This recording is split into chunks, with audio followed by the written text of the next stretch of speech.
only with 4 people, so I have 2 mics. I'll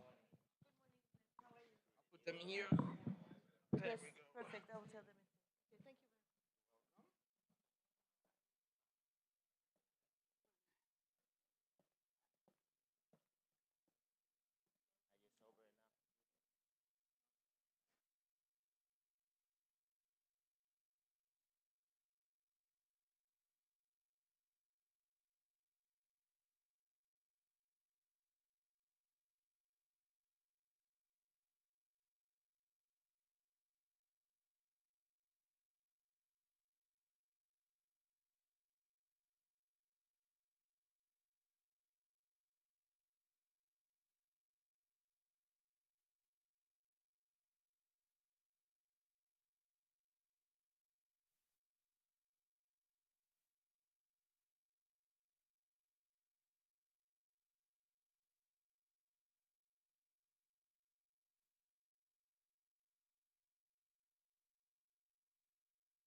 Yes, I hope so. Ah, yeah.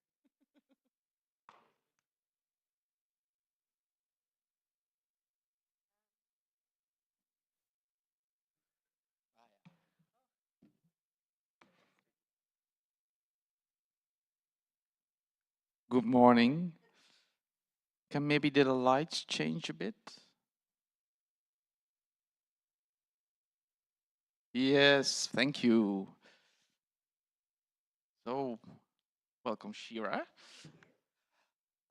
And welcome back to the final day of our marketing conference part of this General Assembly. Um, I think we're going to start off with an interesting discussion today because I think a call for applications is, well, it's probably one of the most important things that we need to do because without good candidates, we don't have a competition. Um, and of course, it's sometimes people don't realize, that you start your marketing already so far in advance for a competition, aiming at a different audience. So I'm really happy to have a very expert panel who's going to share some of their strategies with us, and we're going to dive into some hopefully interesting topics. Um, just starting with you, Lisa. So what you have, of course, a competition with a lot of different disciplines. So that means probably also that you have to think every competition what you're going to do. Yeah, so Geneva is very specific because we rotate between 8 to 10 main disciplines, which include piano, voice, string quartet, viola, clarinet, oboe, flute, but also percussion, conducting. So every year we have 2 disciplines, and basically we have to redo our strategy every year, which has its challenges. And it's also very different to address an audience of young clarinetists than addressing pianists. I mean, it's 2 very different profiles we've noticed. And they also interact differently on social media. We have to address them very particularly, I'd say. It's But your planning and your strategy is a bit the same every time, or just targeting at a different audience, or? Well, obviously, for instance, piano comes back every 4 years, so it's true that we have similar strategies. That's a little bit easier. But for instance, this year we have voice, and the last voice competition that we had was in 2016, which is almost 10 years ago. So it's true that we had to really find our audience and innovate. We worked with an influencer this year called Mia Mondino, and that was quite an experience. She's a young opera singer who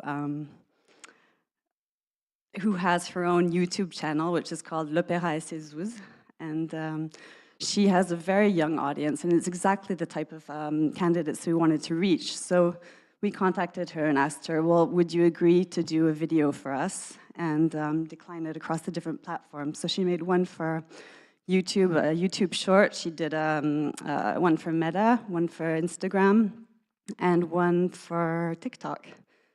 And so I think it worked really well, and it was a good way to sort of broaden our audience. I think we actually have the video, right? Yeah, if you want to share it, I think that we can see it. I hope it's the right one, because I think I gave 2 videos, but we'll see. Oh, no, that's the other one, sorry. Jin, can we change it to the other one?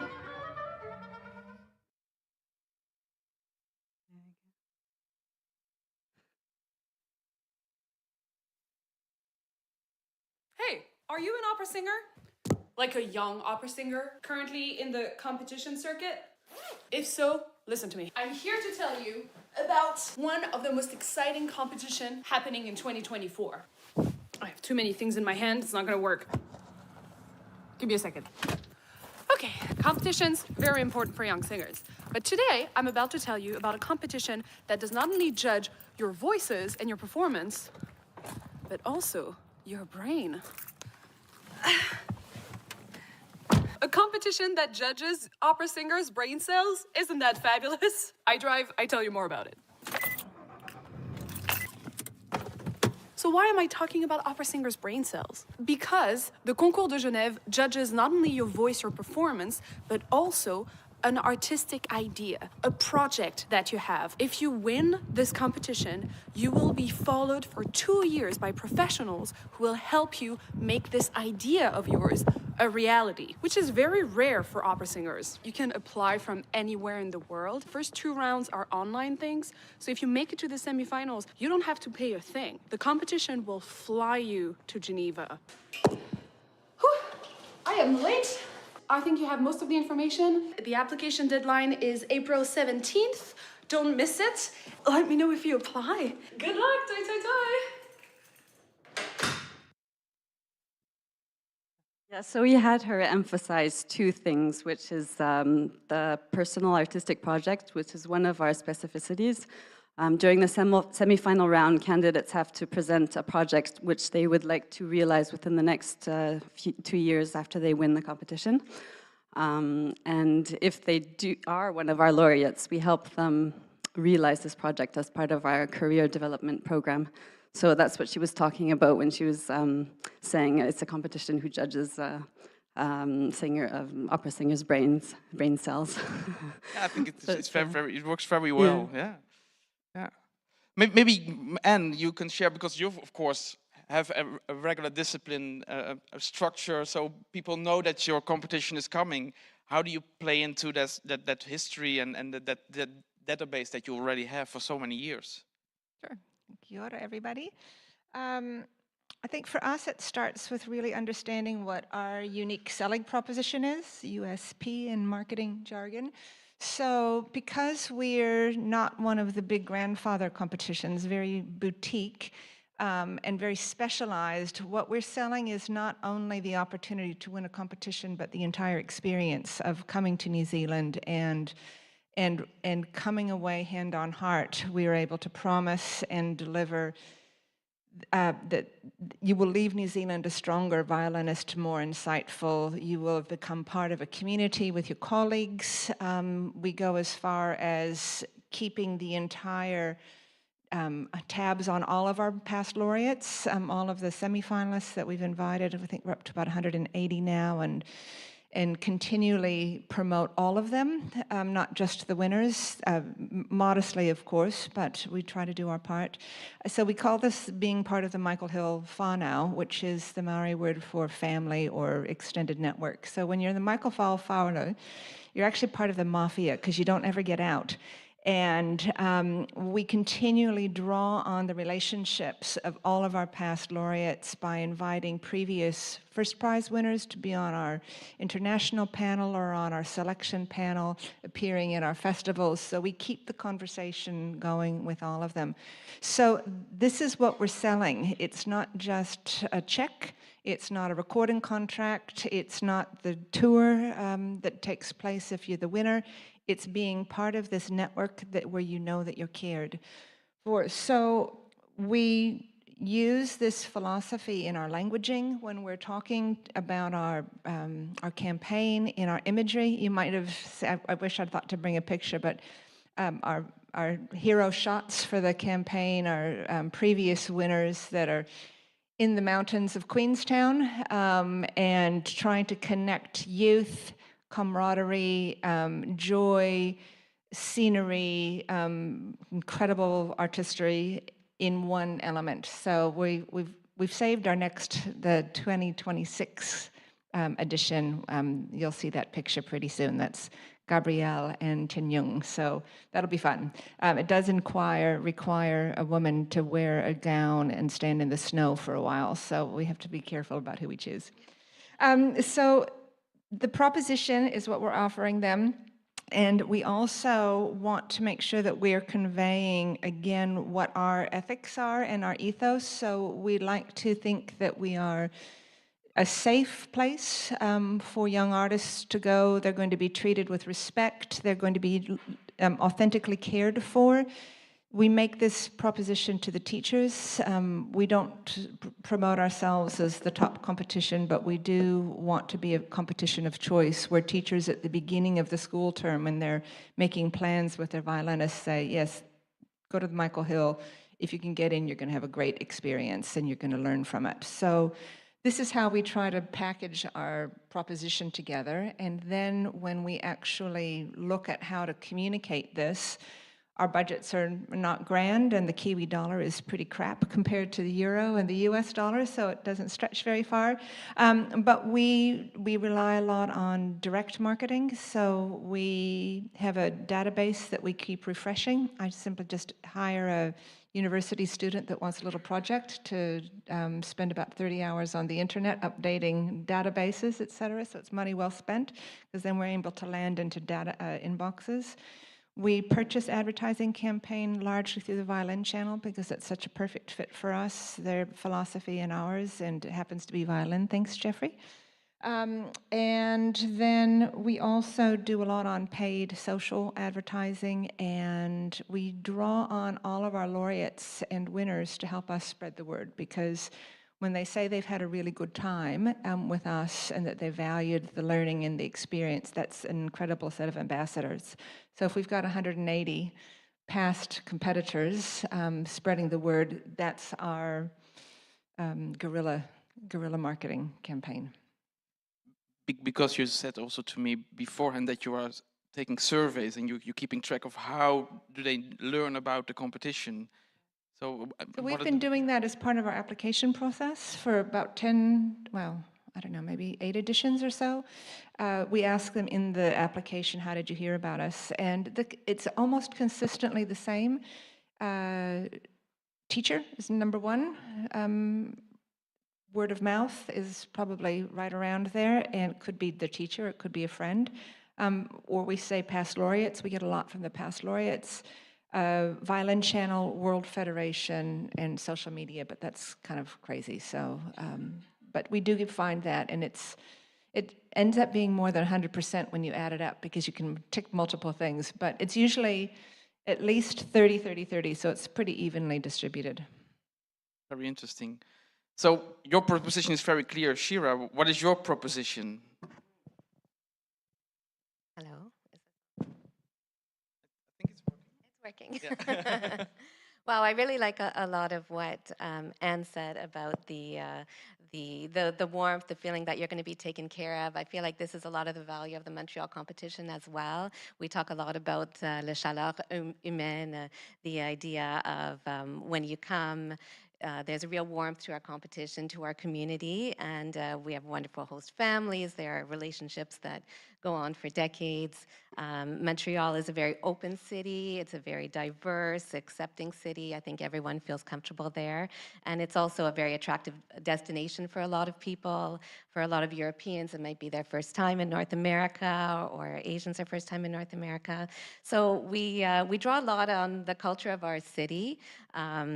And we also try to emphasize that there's a lot of freedom given to the artist. We have a lot of the program is carte blanche. We like to give a lot of options for them. We have beautiful halls, but then along with all the warmth and the cozy part of it, we also have the opportunity to perform with the Orchestre Symphonique de Montréal, a really top orchestra.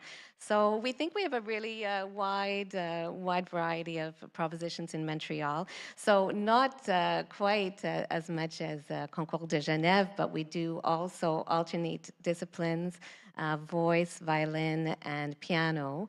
So it is a bit reinventing each year. By the time the third cycle comes around, it's pretty much a new crop of people, although we have had some people repeat and return to the competition.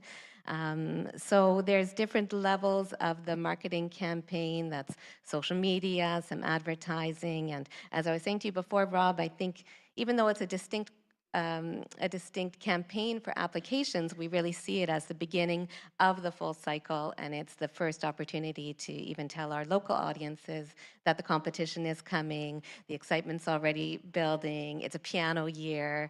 My colleague Chantal is here, and we always say when people see us out in, at a concert or somewhere in the city, everyone's like, what is it this year? What is, the concours, what is it this year? Everyone kind of has their favorite edition, and so we like to really highlight that aspect. And how do you try to get that message, what you said, your proposition at first, how do you get that message across to the applicants? Well, I think, like with Anne, we have our laureates who are sort of ambassadors for us out there. They do, even for, between editions, a violinist will know about it from their pianist colleague, so it sort of crosses over. We do have different levels of our campaign. One was more marketing, advertising, social media. Then there's a level of contacting conservatories and professors directly, which is something I do. And we also do some direct marketing, person-to-person, through social media, looking at lists of other competitors, people who've done well at other concours, information sharing between all of us, to connect people directly, contact people directly, and we find that's very effective as well. And a question to all of you, the timeline of an application process, because you have a launch, and then there is most of the times half a year nothing, and then it's one day before the deadline, and then you panicking, have I done the right things, should I do more? And so how do you plan ahead of what you're going to do within that application period? Is that already a strategy that you have beforehand, or? We generally start about 4 months before the application deadline. It seems that candidates are not that interested before that, but then of course there's the most movement that happens is a few weeks before the application deadline, but we have to raise awareness before that, obviously. And I'd say 4 to 2 months is a good scope. And do you know if candidates already have you on their radar before you send out the applications, that they know, in 3 years from now, Genève is going to have... Yeah, I mean, we announce the competitions beforehand, so, but it's true that there's no publicity done before that, or very little. There was in the past, but it's true that these past few years we've shortened it because it made more sense, and we just realized that worked better. And do you start your applications at the time that you start your campaign, or do you have like a teasing campaign? Not necessarily. Yeah. It's. You want to, Luis? Yes, I would like to point out something about this. And maybe beginning from the video, because I didn't know the video that you showed before. I love one thing in that video is that that person is explaining in a few words. I don't know how long it was, something like 2 minutes, but the last minute she was explaining about the benefits and what you are getting out of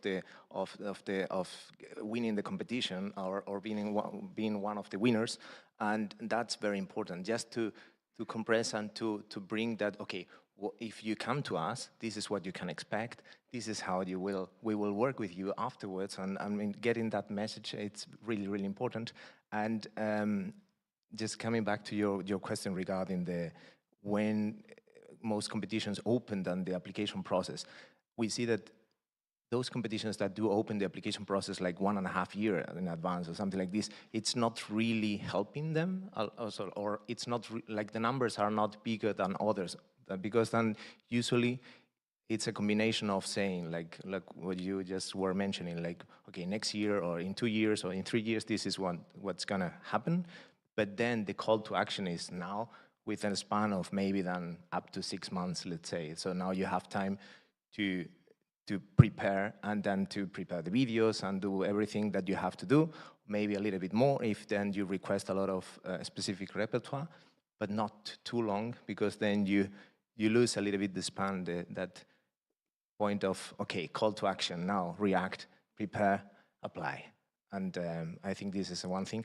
And the other thing I wanted to point out was about the messaging and bringing out what are the benefits of the competition, what is our competition, for whom, and what can you expect, not to hide this information in the competition rules, expecting that everyone is going to read this, or like linking to the website and then the website like to find that information. I think the summary of what you can expect, like the 1, 2, 3, 4, 5, 6 most important points should be there everywhere, where you just tell people about because we are talking about applicants, right? Like when you grab them, if you grab them on this website, on your website, or in the other one, or in this magazine, I would recommend to put those points in there directly, so that they know, and then they do not have to go somewhere else to find more information about it. Maybe because maybe not everybody knows you. This is Luis from Movac, a platform where you can host your applications. Maybe following up on that, because I think you have also great insights in how candidates go about with applying, and because you have the candidates already with profiles, and then they apply for competitions. Right. So do you have an insight also in how they go about with applying for different competitions and these kind of things, or is that? No, we do not track, okay, what this person is doing and to whom, like, this person is applying for this and that, and like getting analytics in these ways. We don't do that, because we see us as a provider of like bringing this platform that allows to manage the whole application and selection process between the institution, the competition in this case, and the candidates. And then, of course, we help with the spreading the word, with the publication, because everyone sees the information on the website, but also they get notified. I mean, the ones that are registered, they get notified about it. But what we see are that certain aspects, like what are the requirements, the competitions that do require a lot of work, like preparation, sending a lot of documents, a lot of videos, and so, do tend to get a little bit less applications than the one where it's more relaxed. Or like a little bit not that, I mean, they do not have to prepare so many things in advance. Of course, I mean, with very, very high-end like competitions that, I mean, you have to do it, and then they will keep getting a very large amount of applications. But in general, this is what we see. The amount of requirements that you ask plays a big role in how many applicants you will get and type of candidates that you will get. I think that's a very interesting point that you're making, is that there is a kind of a natural selection in the way that we set up our competitions and the way that we even go about with our application process. What do you require, and and how accessible are you, and is it part of your strategy? I don't know if this is part of any one of your strategy, the way that you structure this. And do you want to say something about that? When we look at strategy, again, we have to go back to what kind of winner are we looking for. So we start from there and then we work backwards. I'm sure everybody does the same thing. For us, we are not looking for a cookie cutter winner, not just going to stand up in front of orchestras and play concertos. So in our laureates, we have concert masters and quartet players and soloists and professors, and they're all having a rich career. So that sounds really gratifying. Even the babies are on their way. So that's nice to know. But what we do with the kind of artist that we're looking for is someone who has the capability and the competencies, but also the perseverance, the character to withstand the kind of energy that this job requires and the resilience for it. And we're looking for someone who can mimic the kind of career that they're likely to have now. So it's going to be very unlikely for today's winners that they're going to have one kind of application for playing. They're going to have to be diverse. So we put them to the test in the competition that we have. Chamber music is a round that we have that we're really happy about doing. We test them not only contemporary and Baroque, but we challenged them last year with having to play a new work to a click track, not a click track, but an audio file so that we could test their competencies working in digital arena. And then we do a terrible thing to all of them, and they hate us for it, but we make all of them introduce their work from stage.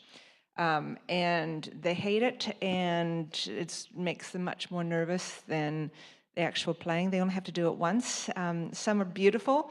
They introduce the piece which we call ad libitum, and so it's their own selection. The piece that is meaningful to them and where they feel like they can exert their personality. And to a T, every single judge says, we need this. This is so valuable. I want this to happen in any competition that I do. So we're looking for a full holistic artist in that. So to go back to your question, Rob, in the competition, in the application, we do try to make it somewhat easy by not asking for a Bible of repertoire, something that they've got under the hands. And we choose 16 out of that we fly to New Zealand. But we've started asking for them to prepare and include something, again, an ad libitum work. Where is your personality? Who are you? Not just can you play Paganini perfectly. And then just this last entry round, we actually asked 2 questions of them. And I really wanted to do this on video and spontaneously.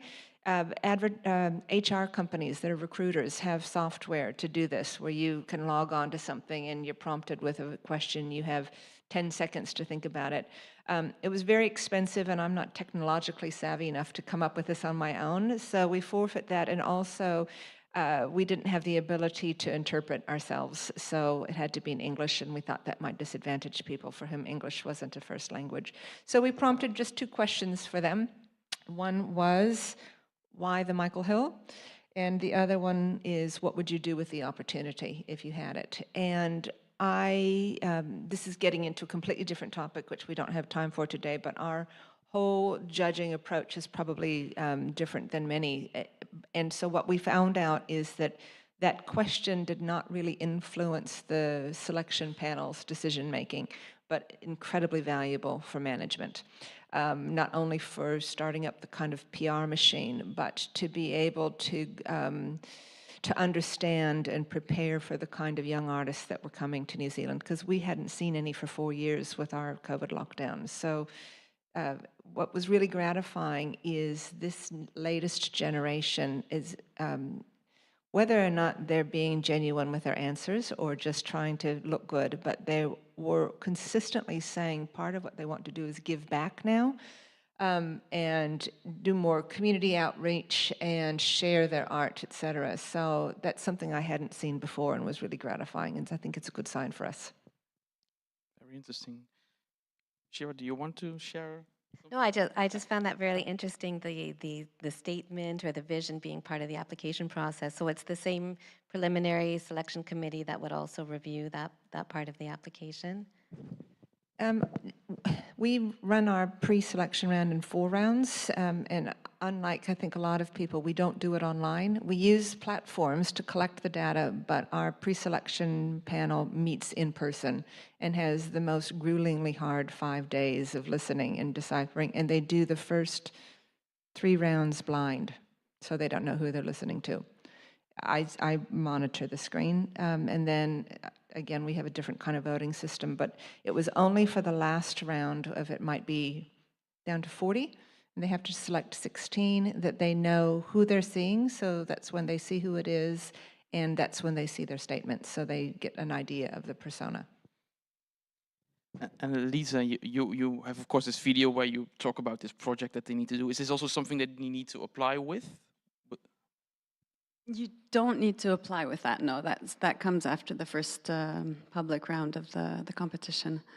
So it's the semi-finalists that have to work on that artistic project. But already in the application, candidates have to either include a video or else a text just explaining why they want to apply for the Concours de Genève and yeah, who they are, what they expect from the competition, etc. So that's already sort of marks our, and then the pre-selection jury also meets in person in Geneva, so they study the applicants. So I think that's also very important for the jury to meet in person.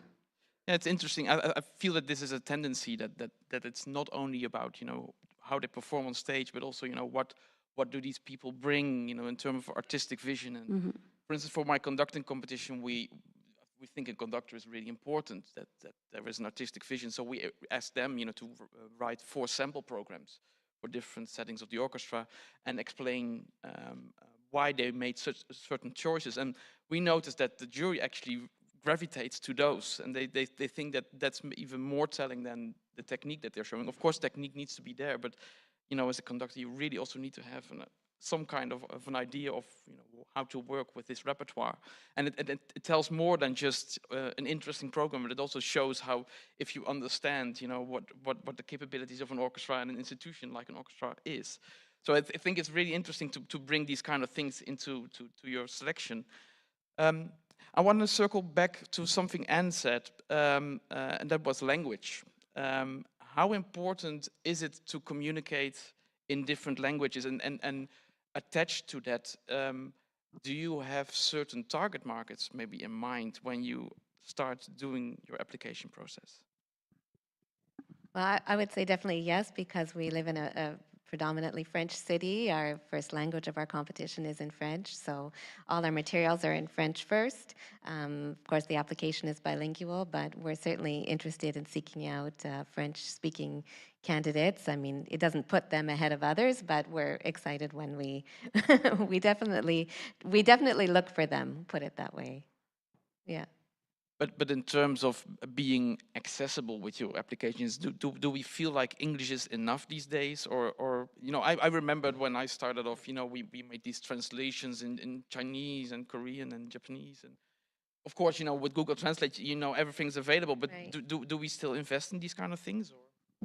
Well, definitely everything that we have is only English and French, but it was interesting with the presentation videos. We didn't make we did videos rather than asking the pianists. We just finished a piano edition to speak from the stage, but everybody did record videos once they arrived that were actually wonderful, describing their programs, and certainly you can see that it is a disadvantage to the people for whom neither English nor French was their first language, and that process took longer and was more difficult. So that is a bit of a challenge. You wanted to add something, Anne? Or I was just going to say, we just have one of those gizmos on our website that's an automatic, you know, choose your language, and that gets around that. Rarely do we have competitors who don't have some English skill, Polish, Chinese, and Korean sometimes, not so much, but we have access to students that we pair with them to help translate for them on the ground so that they don't feel like they're disadvantaged. but you don't feel like you're maybe missing out on some candidates because of the language barrier? That's a very good question. I think if we're missing out on candidates from where I sit, it's that we haven't marketed in certain pockets of, say, Eastern European or Chinese. We try, but I don't know from the bottom of the Pacific Ocean what the latest trend is for marketing in Hungary, for instance. So I probably am missing some opportunities just out of naivety and ignorance. How important do you think that the structure and the repertoire of a competition is for the determination if you want to take part or not? Do you take this into consideration in your applications? I think it's extremely important, and it's true that if you have a very complex program, then you're going to have maybe less applicants. But the applications that you do receive are going to be very good, and they're going to correspond to what you want to find. So, yeah, that's our experience. Yes, and because you said you have your applications 4 months prior. Does that give enough time for the candidates to follow up on the repertoire? Do you have any feedback on that from your candidates? Well, we usually try to publish the program a bit beforehand, before the marketing communication campaign starts. So candidates can find the information on our website, and they definitely know that next year, like say in 2025, there's going to be a viola and conducting competition. I mean, they will soon anyway, but it's the information is out there, and that they know that they're going to have to look for it after. And I think I don't think we need to be announcing it 1 year in advance. No longer. You want to say something? Yes. We do see like that the repertoire that is asked plays an enormous role in the amount of applicants and the type of applicants that apply for the competition. And of course, it has to do also with the calendar, if like it's overlapping with other competitions, and then if most of parts of the repertoire are similar or very different. I mean, this plays a big role in it as well. But one aspect that I would like to point out is the fact that, for instance, if you ask for a pre-selection video with some contemporary music piece that they have to then prepare extra just for you, this reduces, of course, a lot the amount of applicants. And the same, those competitions that are well, they have the figure, or it's around like one specific composer. I mean, this is not, we do not see a problem or a change on the application numbers if those pieces are asked during the competition later on, but they certainly play a role if those videos are a requirement at the time of pre-selection, and that plays an enormous role. And then the other thing is that many competitions ask at the time of application, what are you going to play in the first round, second round, third round, already, and this is like sometimes 1.5 years in advance, or like 2 years in advance or so. And then, yeah, many do not have, of course, like yet decided everything, because they have to prepare some of those pieces extra for the competition. So to do that as a requirement when they are still like in the preparation process, it's hard. I think it's really hard. And there is the possibility to ask and require this information later on from only the invited ones, and then to say, hey, you have been invited based on your videos and everything that you sent. Now tell us, what are you going to play or sing in the first round, second round, semifinals, finals, and so on. Yeah, I can totally agree from my own experience with that. You know, we changed that. In the past, we would ask for a complete program, but now it's not anymore.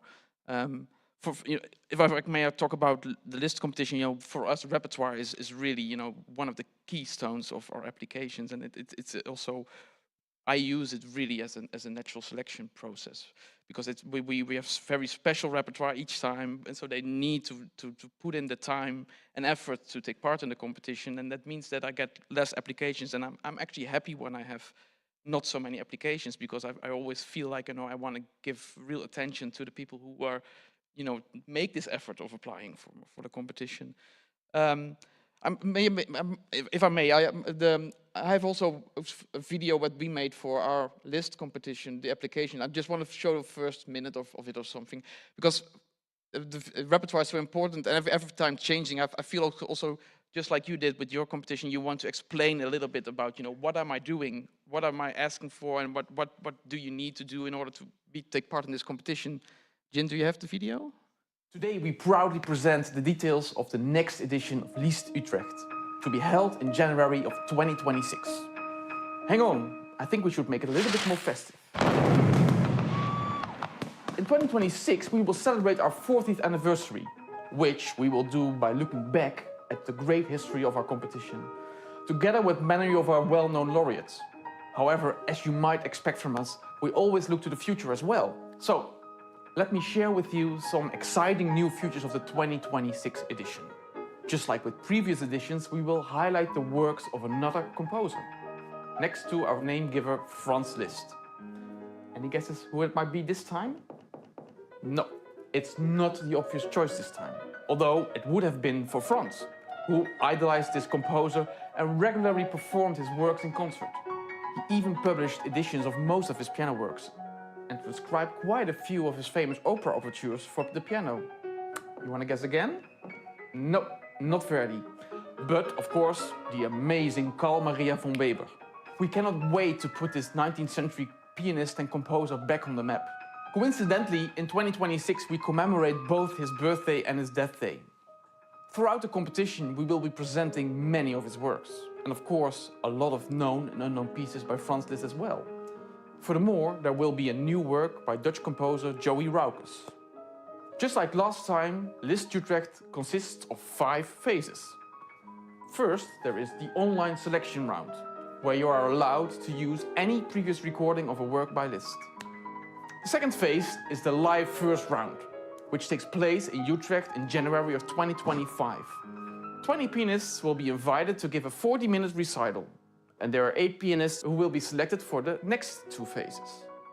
So, first of all, there is the Academy, which takes place in August of 2025. Here the pianists will be able to work on fine-tuning their repertoire with masters like Leslie Howard. And then there is the best part of the whole project, the festival, that will take place in January of 2026. Over the course of a week, every pianist is invited to give a whopping 6 concerts. To kick off the festival, we start with A Night at the Opera. During this concert, all pianists will perform 1 opera transcription. Then there is the Van Weber solo recital, which features the performances of his sonatas and Liszt transcriptions. 4 different programs will be assigned by ballot to the performers. More freedom, however, is given in the other solo recital, which we call Liszt Stories. Performers are given the challenge to come up with a thematical recital, which uses 1 of 20 lesser-known works by Liszt as a starting point. I'm curious to hear which story you will tell us. Will you perhaps transport us to Venice or to the local cemetery? In the chamber music round, we will feature the wonderful ensemble works of Van Weber, as well as the works for piano trio by Franz Liszt. Then, by popular demand, the Liszt Sonata will reappear after a 10-year absence. Every pianist will perform this work in a separate recital. Just like last time, we continue with our unique setup of having these concerts on fixed times of the day. This means that we will start each day at noon with the Von Weber recital, followed by the chamber music and the sonata recitals in the afternoon, and then finishing with the Liszt Stories recitals in the evening. This means that all pianists will perform the same repertoire at the same time of day.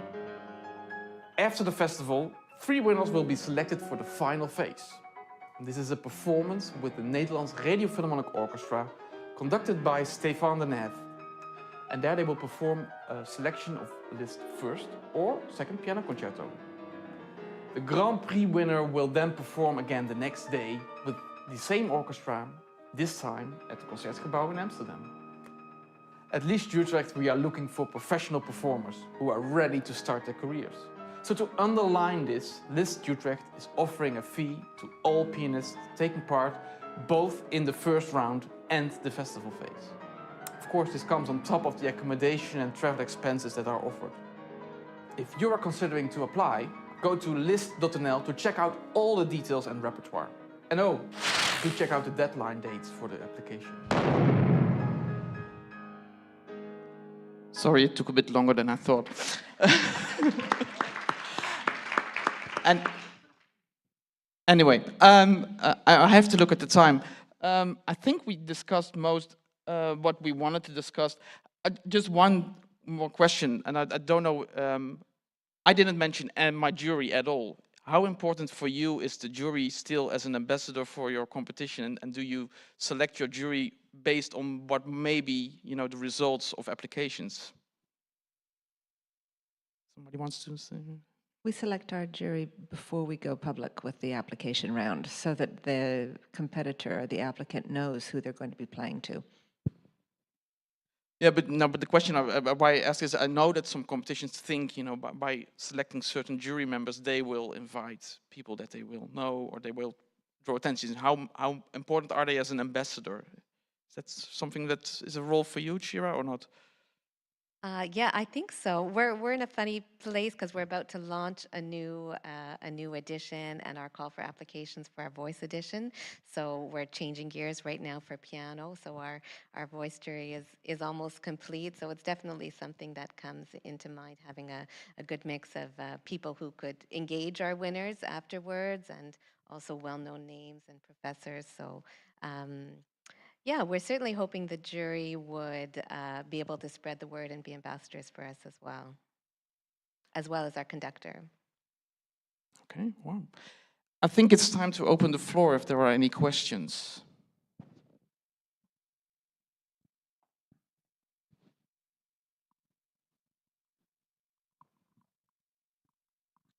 Hello, everybody. Gustav Aling, Agari Foundation. Of course, all the competitions want to have a large number of applications. That's one thing, but also a good level of participants. So these are two different things. When you mentioned about the time period for applications, some competitions do not take place every year. And I would suggest to these competitions to use the year in between also to promote the competition. Don't look at it as a break. The visibility of a competition is very important. So always keep the promotion of the competition going. And you all know as competition organizers that at the last moment you receive the highest number of applications the last 2 days before the deadline. So if you get nervous that you think, oh, we are not getting enough applications, then some organizers will be considering to extend the application deadline. If you do that, I would strongly suggest not to announce the extension of the deadline before the deadline, because then the same will happen again. The pianists or other musicians will get lazy again. They think, oh, deadline is extended. So if you extend the deadline, announce it, well, just after the deadline that it is extended. And thinking of the participants or the potential participants in your competition, what makes it attractive for them to apply? Of course, you can think of the prize money, but that's not, well, it's important, but not the most important, because the participants, they are not stupid. They know that only a few can win a prize, can be in the finals. But support for all the participants is I would think, even more important in terms of offering accommodation, or if you can, travel expenses. That makes a huge difference, of course, to attract applicants to your competition. And what else? I made some notes. Just one more thing, maybe. Rob, I just wonder if we could just pause for a second and just respond to one of the comments that you made, sir, just about extending the deadline. And I just wanted to share my opinion that I think that's not helpful for a couple of reasons, mostly because it disadvantages or could perceive to disadvantage those that had to hustle to get the competition deadline met. And I could envisage a PR need to have somebody who did work very hard and perhaps stayed up all night and struggled and struggled, but did get his competition deadlines in. And if he had known he could have slept late and had another stab, maybe recorded a second time and done another another take. I just think that there's some fairness and equity concerns that I personally would have about extending the deadline. So I very much propose stick to the deadline and make it fair and equitable for everybody. I completely agree with you, and what I noticed also through MoveUp, for instance, where you can really monitor, is that people are very much aware of a deadline, and the fact that if you extend it, sometimes you expect it, and then you just wait for the extension. But they are very much aware of the deadline. I know, for instance, we announced on in all our publications a deadline date with a time. But in MoveUp, we choose, because of the time zones, to have the time on the date later than the time was. So, and then people would start writing, I see I have another 12 hours, what are you talking about? And so they are very much aware. And so, these late applications, as I said, with MoveUp, you can see everything. There were people for my conducting competition starting an application 2 minutes before the deadline. It's like, I don't understand these kind of things, but they do. So I don't think that extending a deadline is any use. And this is moving in this direction more and more. I mean, it was already like this before COVID, but COVID accelerated this thing. And now people are always more and more, like the biggest amount of people are applying within the last 48 hours. And 24 hours is okay, today is the deadline. Now, today I have to do it. And then for me, it's amazing. I cannot really understand why they do this. If they have to prepare so much material and so many things in order to apply for your competitions, why do you wait for the very last minute? So many things can go wrong. Or maybe you lose your internet connection in 2 minutes before 12 midnight, and then you cannot apply. I mean, why do people do this? But yeah, this is the reality. But it is stressful, because with my last list competition, one day before the deadline I had 0 applications, 0, and then you're like, did I send out enough messages? And then the next day there are 70 coming. So it's fine, but you need nerves of steel for that and enough experience doing that. I'd be curious to know from the other panelists. A gentleman said, we all want a lot of applications. We don't, personally. We want a smaller number of real contenders, and so we structure our application that way. I'd be curious to know what the other panelists do. Kind of the same. I mean, it's always nice to say, okay, we had 400 applicants and, it makes you look really good. But it's true that the most important is the quality of the applications that you do receive. So more and more, we're sort of tending towards quality rather than quantity. Yeah, it feels right now that the number is important. It's to our community and our stakeholders. It's meaningful if the numbers keep going up. I think going into our next Voice edition, we're changing a lot of the aspects. We're looking for a more versatile singer, so I think we can maybe expect not as many applications, and that will be a good thing, because we know that people who, like you say, people who want to come and are the candidate, the winner that you want, that they're going to prepare accordingly. I saw another question. Yeah. First of all, I'd like to ask you, we have been publishing our program 1.5 years ahead of time, just because of the repertoire and the jury members, but especially because of the repertoire, so that everybody would know well in advance what is expected. He could, prepare himself for the repertoire. Is 1.5 years not necessary? It's much easier to get a jury together if it's shorter, because the jury members would have to commit themselves 1 year and 10 months ahead of time for their jury participation. So 1.5 years, what I'm hearing is 5 months, 6 months ahead is enough. That's one question. Second question is, how is the competition being known? Well, I share your experience, teachers, word of mouth, but then the third is media. Which media are you recommending for a high quality attraction of musicians? And thirdly, Rob, I've been taking note on the 240 applicants this year, 160 the last 24 hours. I mean, it's absolutely the same experience. And 4, 5, 10 applicants 2 months ago, after it was already 16 months in the internet. So this last minute kind of registrations seem to be an industry typical feature. I think you wanted to reply to the...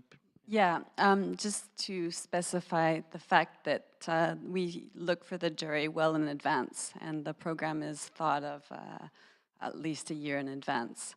So it's something very different. I was talking about when the communication campaign started, which is usually 4 months before, but that's a different thing, sorry. I think also, Sigurd, it depends on the discipline. You know, I think if you're a piano competition, you know, you have to compete with quite a few of our colleagues. So people are maybe, you know, determining earlier which ones they were gonna do that year or maybe that year. So being on the radar is important in that respect. When you're doing a wind instrument or a brass instrument, then probably that's less of, the case.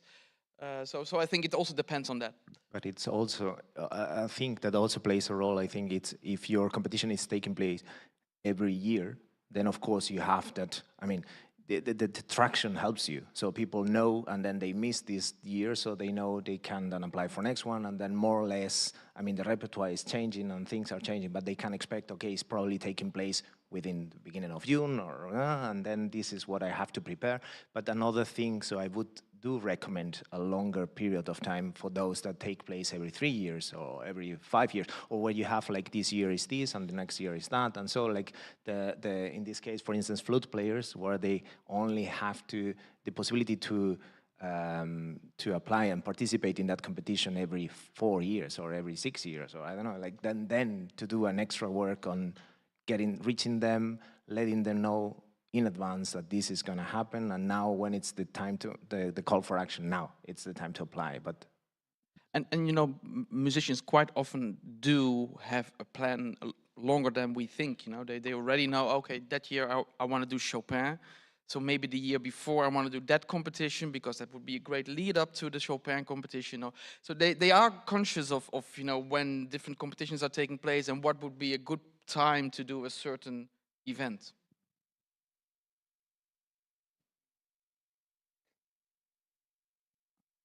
You mean printed media?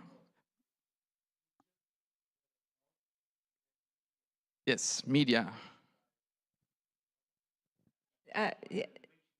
So for violin, for violin, we go most of our paid advertising spend with the violin channel, but we also access Strad and some others that specialize in string instruments and violin. No, we do Facebook also, but that's we pay for social media for that. But in terms of actually purchasing advertising, our primary spend is with the violin competition. Sorry, violin channel. You can buy me lunch, Jeffrey. Yeah.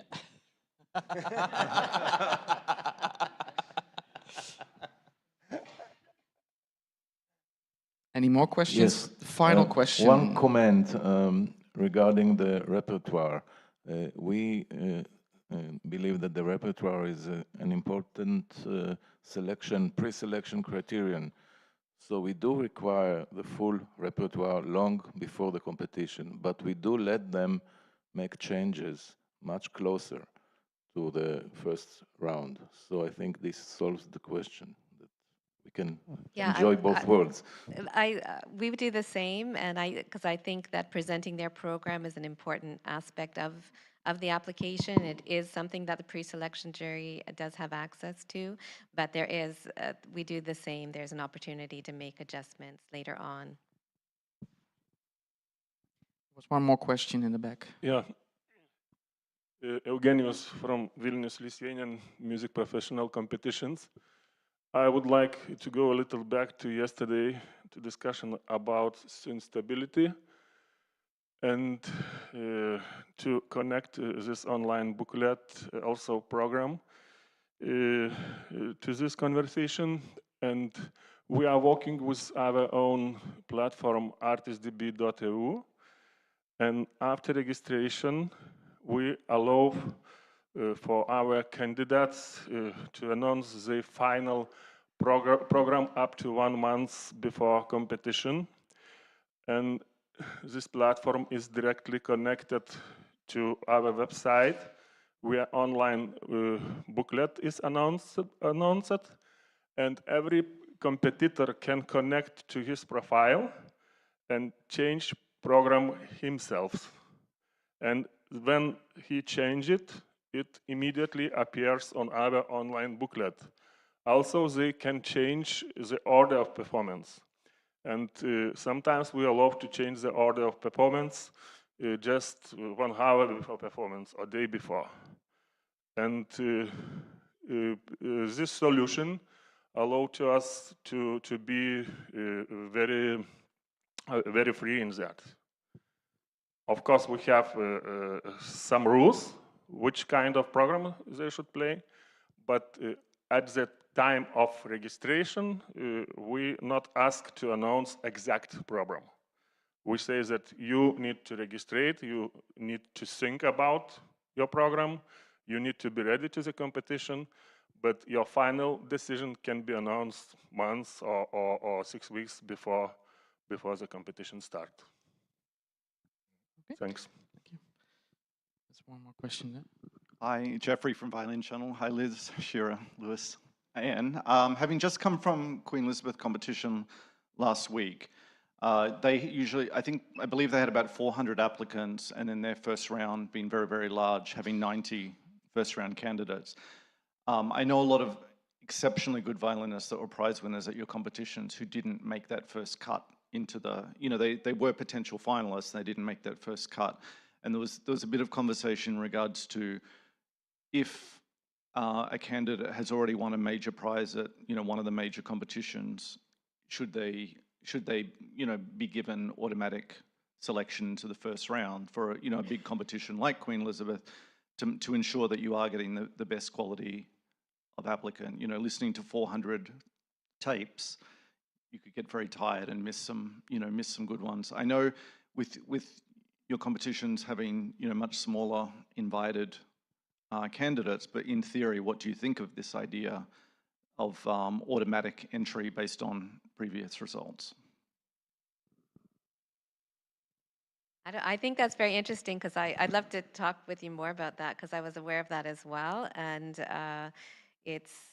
I'm not sure. I mean, it's nice to have that opportunity for new talents to pop up. It's not necessarily the same, even though someone's won a major competition, that they should get a privileged place into the next one. I think it's an interesting question. I'm not sure, but it's something that I'm aware of. I've only worked on one violin competition, for example, and I've seen others, some names now that have gone on to win major competitions that I know were in our pre-selection and didn't pass through. So for sure, the preliminary jury misses some big talents, but I'm not sure giving a free pass is the right solution. We do a slightly hybrid approach to this, and Florian interviewed me for one of the Federation publications, and we talked about this. Because our pre-selection panel meets in person and they don't know who they're listening to for the first 3 culling rounds, I'm watching, so I know who is playing and I know what their background is. And there's been a couple of occasions where without the panel members knowing, I reinsert a major prize winner in a future edition that they don't know who they're listening to. And this is just simply because of jury fatigue. They might be sleepy, or there might be a lawnmower outside or something like that. So I want to make sure that they're given the benefit of actually having good ears when they're listening to this. Almost every single time, the quality of panelists say, we've heard this person before, which is a real credit to them.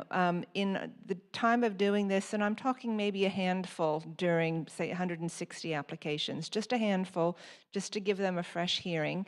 I think maybe one in 15 years or something like that has actually made it through to a different round. But it does mean that there's a bit of checks and balances, I suppose, that the quality of applicants are not being overlooked simply because of jury fatigue. And we have turned down major prize winners who were really sloppy, I have to say, in their approach to us. And, you know, I have to say, hand on heart, we have expectations and standards also. So we may not be the Queen Elizabeth, but you got to put in a bloody good tape to get into the Michael Hill. And if you've done it poorly and not with much care, too bad. You missed out.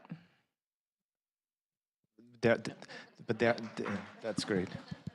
But there are like collaborations among the different competitions, and then in many competitions say, did you ask that question? And if they want some of those other federation competitions, then you are already like invited to, or you do not have to then send the video. For instance, there are like certain competitions that do this. So, and I wanted to come back to the repertoire comment of Ariel, and of course, like if this is an important part for your preselection, and then for reviewing what type of candidate this person is, then of course, then it makes total sense to ask that at the time of application. But I'm talking about like many competitions run then blind or fully anonymized videos first round, and they do not see anything regarding the material sent.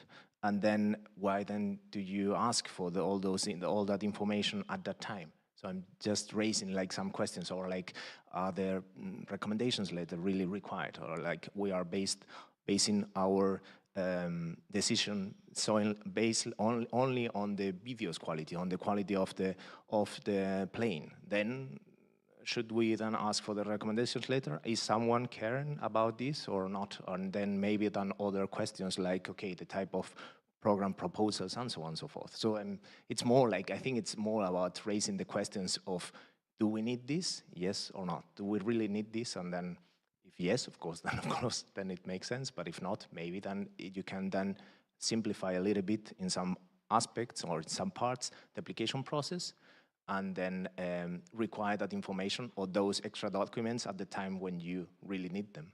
So it's more about that. Yeah. Jeffrey, if I may reply to you with one more comment, final Sure. comment, and then we wrap it up. I always think you need to look at the bigger picture. I think, you know, building a career as a musician is not about gathering as many accolades as possible. I think, you know, in the end, what is so nice, you know, when we're here with the World Federation, so many competitions are different and offering different things to different musicians. And there are so many different ways also of doing a career. That means that I think we shouldn't be focused on the same musicians. You know, we're not competing with each other. I think in the end, you know, our strength is that we are able to deliver different musicians to the market with different careers. So I would never, you know, consider doing taking somebody from another competition, because I think that's not in the interest of the musicians that take part in your competition. So with that, I think we wrap up. Oh, one more question.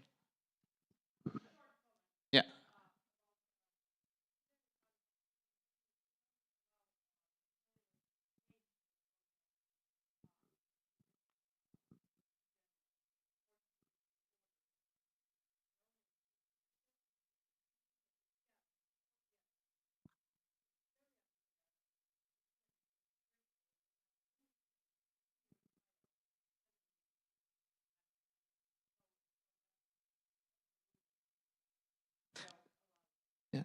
Just so that everybody heard what Pavi said, at the Sibelius competition, they don't allow to change the repertoire because of the accompanist. So you need to take care, you know, that they have the same opportunities. Okay. I need somebody's help. Is there a coffee break, or do we continue with the next session? Coffee break. Ah, good. Rob, I just wanted to say one word. Oh. Sorry. No problem. Sorry, I didn't see. No, that's okay. That's all right. I just wanted to share this because I just saw recently how applicants prepare their videos to apply competitions. And they book studio several times, and they keep taking their video until they get the best one. So that's why they wait until the very last day to apply. So for me, that was the mystery solved, really. So they are not just delaying it, they take so many videos before they submit. Thank you, Norco. Okay, we continue at 10:30. Thank you.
I can try the other. No, it's working. Welcome back, everyone. Please take your seat. I just have a quick housekeeping announcement. Maybe I should go up here. Not working right? Maybe it's better here. Following this session, we will take the family picture of this conference. So at 11:45, around 11:45 when we finish the session, I would like to ask you to please quickly make your way just out here in front of where we just had the reception. We just walk out and take the picture together. We're almost 100 people, so it takes a long time to get everyone there. So please come quickly so we can finish this in a few minutes, and it won't take forever. Next, after the lunch break, is our WFIMC business agenda. So that's the official start of the General Assembly. Please, for all the members, please join this session. It's going to be a very important one. We have a lot of things to discuss, a lot of statute changes. It won't take forever, but we really need you this afternoon as our online vote, and then later on the election also is all related to this session. For our guests and non-regular associate members, we have the optional tour, which will start at 3 o'clock this afternoon. The optional tour is not for the members. We have had several inquiries by members who would like to join it. We're happy that it's so popular, but we do need you at the business agenda, please. And then for those of you who would like to join tonight's movie, it's an outdoor movie theater. It should be very nice and comfortable temperatures. It starts at 9:30, and you can make your way to the theater on your own. If you just put the address into your mobile phone, it will get you there. It's about a 20 to 25 minutes walk from the Hotel de la Ville. If you'd rather go together with everyone else, at 8:45, we will be meeting in the Grand Hotel de la Ville lobby, and Sarah will take you to the theater. Thank you, and I wish you a nice session now. Thank you. Thank you. So we're moving on to the final session of this marketing part. And we're also moving to the final part of our competition, the award ceremony. Is it an afterthought, or is it a real important part of what we do? Florian has kindly created a video just to start off and get an idea of how some of the award ceremonies among us are organized. Jin, can you start the movie? The nominees for the first and second place are Ms. Yoo-jin Lee, participant number 3, and Mr. Dong-hyun Kim. Please come forward. 네, 다시 한번 말씀드리지만 1위와 2위에게는 남자 출연자인 경우 병역 특례 혜택이 주어집니다. 김동현 씨는 이에 해당되겠군요. Right, we want to mention that male participants, Korean participants are exempt from the military, the first and the second place, so that makes Mr. Kim already automatically exempt from the military service. Automatically. 2018년 제14회 서울국제음악 콩쿠르 바이올린 부문 1위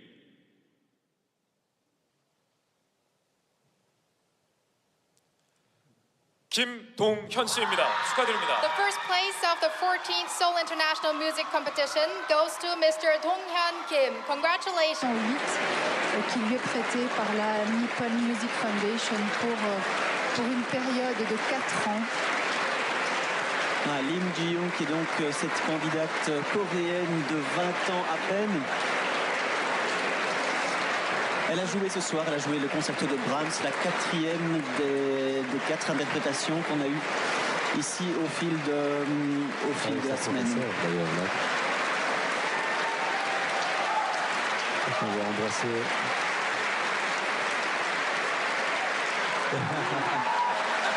Mais c'est vrai qu'un Brahms d'une telle qualité à 20 ans, c'est très impressionnant. Je veux dire qu'elle m'a quand même bluffé ce soir.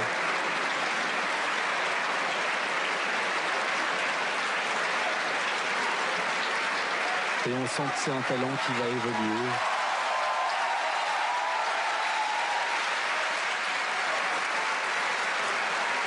Pavel, wer hat den zweiten Preis? Ja, das ist noch immer spannend. Nicht? Ja, aber ich werde kurz und bündig machen. Zweiter Preis geht an Lovre Marusic. Herzlichen Glückwunsch.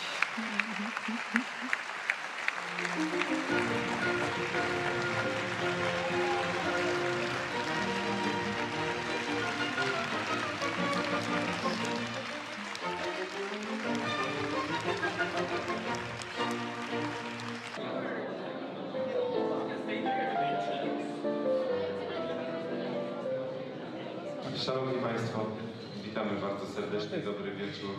Good evening, ladies and gentlemen. The jury of the 8th International Frederic Chopin Competition have made their decision. Jury 18. Międzynarodowego Konkursu Pianistycznego podjęło decyzję. Proszę o odczytanie werdyktu dyrektora konkursu, pana doktora Artura Szklenera. Director of the competition, Director Artur Szklener, will now read the results. Panie dyrektorze. Szanowni Państwo, jury po bardzo długich obradach, jak Państwo wiedzą, przyznało aż 8 nagród. After a very long debate, the jury have decided to give 8 awards. 6. nagroda została przyznana panu J.J. Lee Bui z Kanady, from Canada. Prize number 6.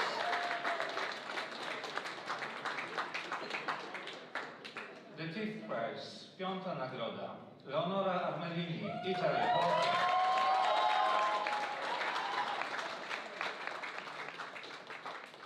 4. nagroda ex aequo, Aimi Kobayashi, Japonia, Japan. I Jakub Puszlik z Polski, from Poland.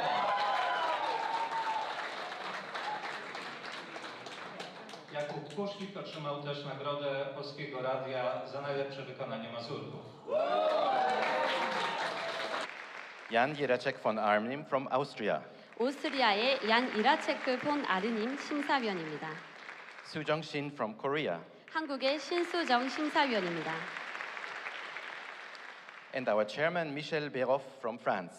마지막으로 이번 콩쿠르의 심사위원장이신 프랑스의 미셸 베로프 심사위원님을 소개합니다. Monsieur Béroff, would you please let us hear a little bit about the competition from the perspective of the jury? 그럼 심사위원장님께 이번 콩쿠르를 진행하신 소감을 한 말씀 부탁드리겠습니다. So, good evening.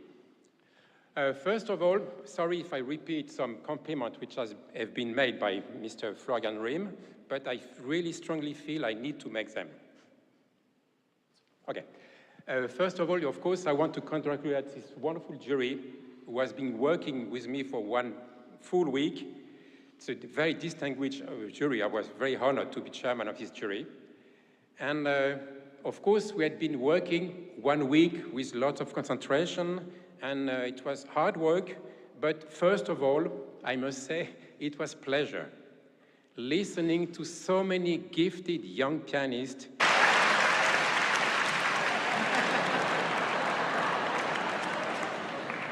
Be patient, everybody. 第10回浜松国際ピアノコンクール第1位 The first prize of the 10th Hamamatsu International Piano Competition goes to Can Çakma from Turkey. Congratulations. 審査員長より賞状、浜松市長よりメダルが授与されます。The chairperson of the jury hands over the certificate of merit. The mayor of Hamamatsu offers the medal.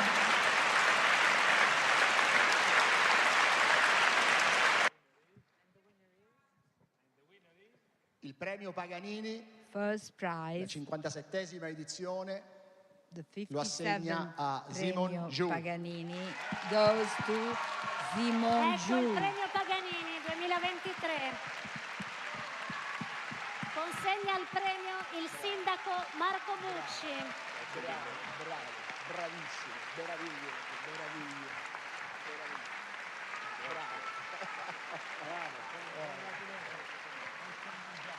I've been listening to you all the time, so very well done. Congratulations.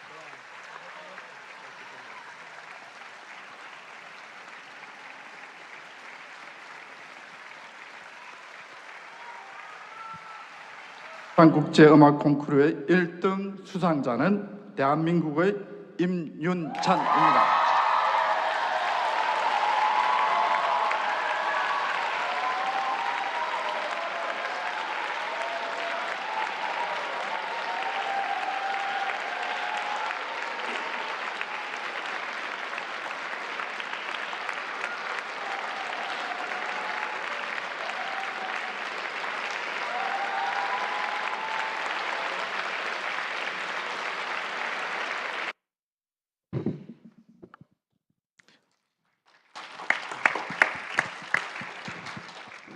I think we could have gone on for hours, as some of the award ceremonies I attended have been doing as well.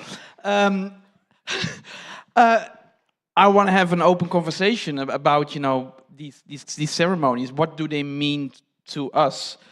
You want to start off with something?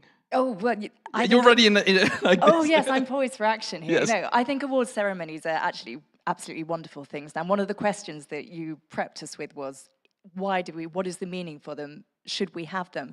And for me, it's an emphatic yes.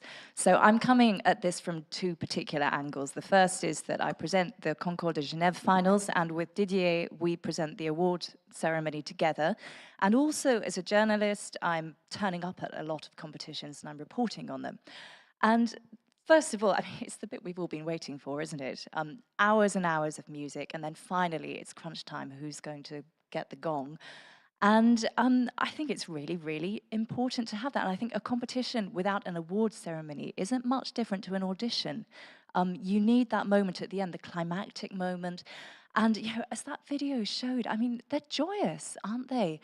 And I think just besides the whole knowing the results in a celebratory manner, it's also the opportunity for the competition to show a little bit of its personality. Up until this point, through all of the days, through the semis and the finals, the competition is it's just been a strapline on the side of the competition stage. It's kind of a big, faceless organization.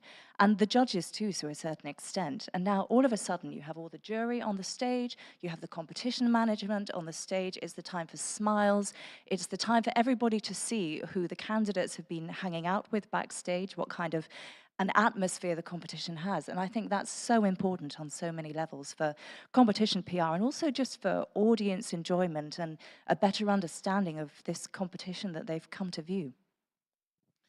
I agree, Charlotte. You talk about that climactic moment. And in fact, when I first started the competition as the director of the competition in 2000, for the first 20 years, we would have the two evenings of finals. So 3 people would play Friday night with the orchestra, 3 people would play Saturday night, and then they would send everybody home and not make any announcement. But they would tell the 6 violinists who won and what the order was, because we have a closing award ceremony the next day, a formal one.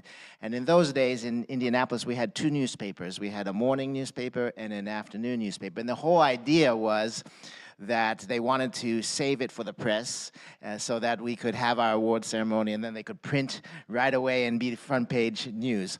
Of course, times have changed so much, but when I first started, I said, that is so you know, just unnatural to make everybody wait overnight to hear the order. So I did change that, and so after Saturday night, we had a traditional awarding of the prizes, just as you saw in these videos. But the next day, we have a formal closing award ceremony where we're actually giving out not only the 6 prizes, but the special prizes that we give and allow them each to play a little bit so everyone can hear them one more time. Well, in Geneva, before my time, it was more or less like that. It was like you. So we had the laureate concert just the day after the real final of the competition. And I used to be a musician at that time, and I was playing in the orchestra, and very often at this occasion, because they had a lot of substitutes in the orchestra, so I was asked to play with them. It was probably the worst concert of my life, because the orchestra didn't care at all, and the candidates who played the gala concert, they were totally exhausted, and so they played very, very badly. And I decided when I took over the competition that it was over, and that we wouldn't have any more this kind of event. So it was my decision to stop this and to have an award ceremony just after the final, but in a formal way. So we are doing everything in the same time. There is the final, and then after the final, the jury decide the result, and then the jury comes back, and we announce the result. And recently, we're doing that with Charlotte, but before her, there were other journalists helping us to do this. The problem in Geneva is that we don't award automatically all the prizes.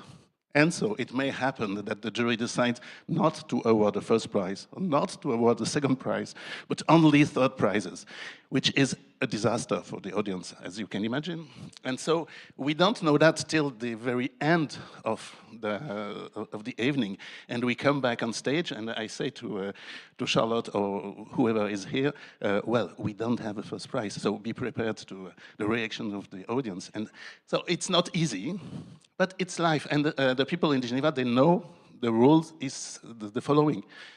It may not, we may not have a first prize, and it's quite common, in fact. And sometimes we have 2 first prizes, and the audience is it's very happy with that. So I like this because it's really lively, and if we have some booze, we have some booze. That's music. That's life. And sometimes. The last time we had this situation, it was a oboe competition in 21, so it's quite recent, and we had only 3 third prizes, which is a totally disaster. But the professionals in the room, in the hall, they understood why. Because it was not a very good final, to be honest, and they didn't play well, all of them. So the jury couldn't award first prize at all, and I understood that perfectly well. So we had to face the audience and to answer the many questions I had afterwards. But it's very lively, and I like that. Well, if I hear it correctly, you all 3 say the main reason you do your award ceremonies is for the audience, then. Yes. But it's for the young ones as well, because it's I think it's very important for them to it has to be a bit formal and with a kind of solemnity, because it's very important. It may change their career and their life, so it is important. I'm not sure it's just for the audience. I think that it's very important as a candidate. I mean, this is literally the reason why you came to the competition, isn't it?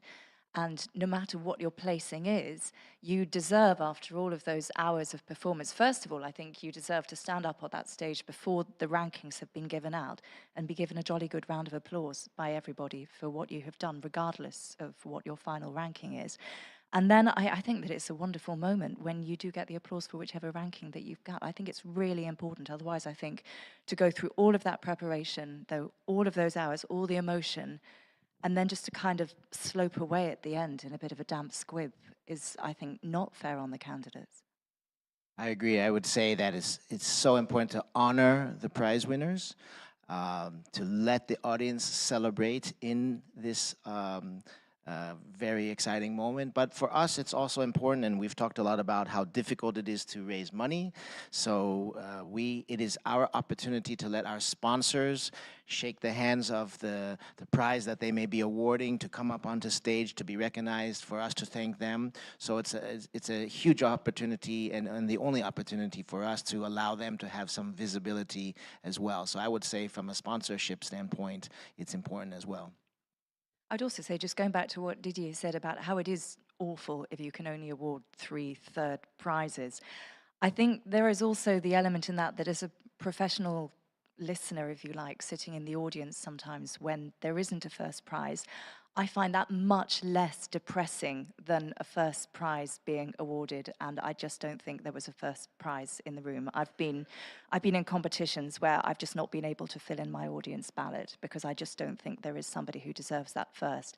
And then I've sort of inwardly sighed when they've given a first prize. And I think that obviously audiences can be a bit rude sometimes, as we have discussed over the course of the past few hours. But I think also audiences, particularly, I'm always encouraged by the listening ears of audiences at competitions. We can sometimes, in the music industry, fear for the future that people are not discriminating receivers of music as much as they used to be.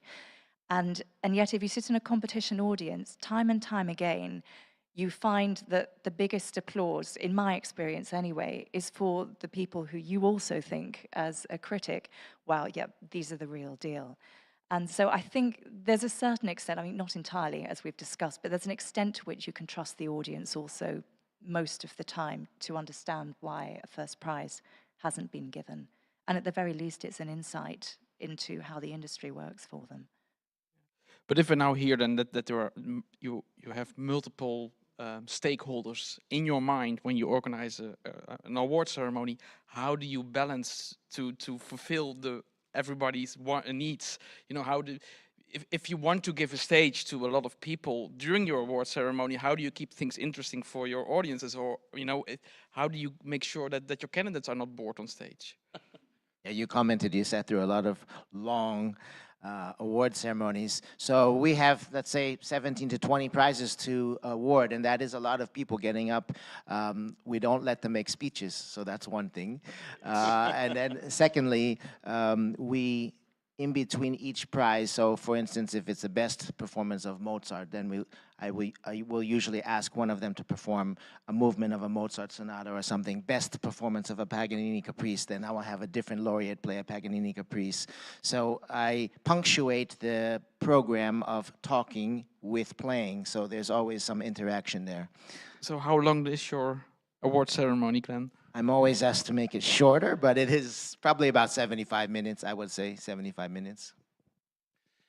Well, in Geneva, it's not the same because it's just after the final, so we are already very late in the evening. So we have to keep it as short as possible, and it's always a bit of stress because we have things to say to the audience, and the explanation, and the fact that we have this rule of maybe not a first prize, it needs to be explained to the audience as well, of course.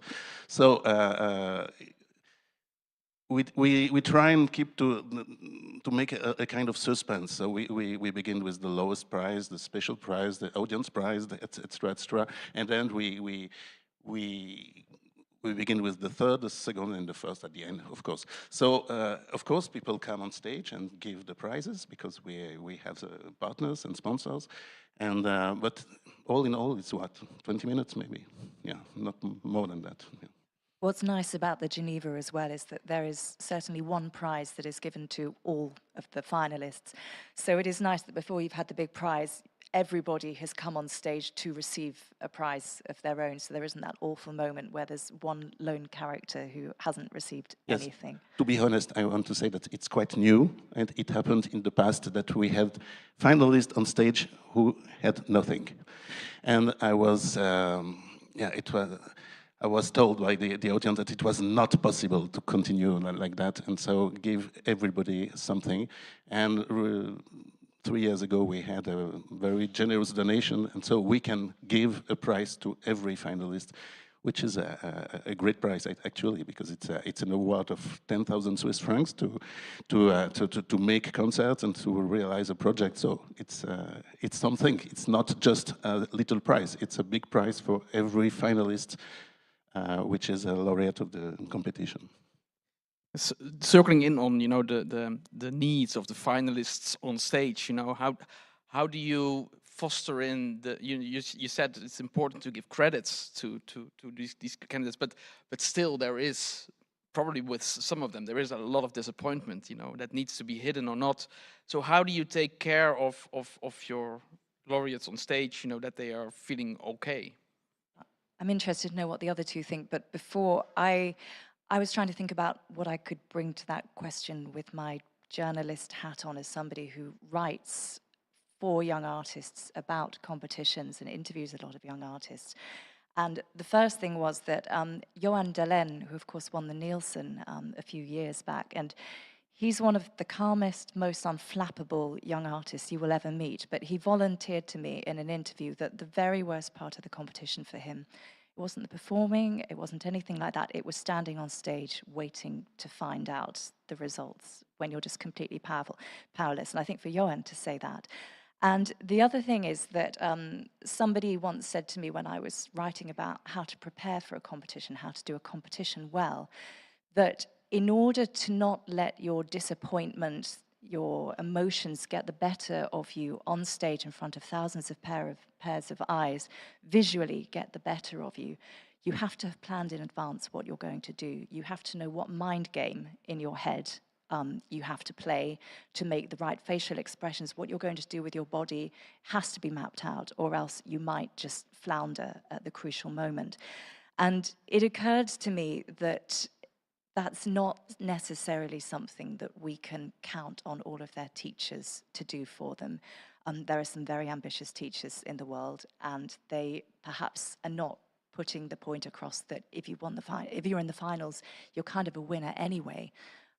So I'm wondering whether that's something that competitions need to just spend 10 minutes backstage with the candidates, just reminding them why, how amazing it is to have got that far, and just giving them a few tools to be able to cope visually on stage, because I don't think the teachers necessarily can be relied on to do that.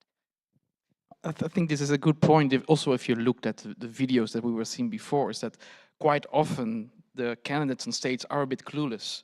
That might be because of language, but also because they are not aware of what the ceremony is about, what is coming. And for instance, we always do a dress rehearsal of the ceremony. Also because we award quite a heavy statue, so that when they get it, so they know it's not very light, But it's these kind of things, that just the structure, you come on there the stage, you get an award, you sit down there, it's so that they know what's going to happen, and it actually relaxes them a bit, because also they know it's not going to take hours of waiting on stage, and so that really works well.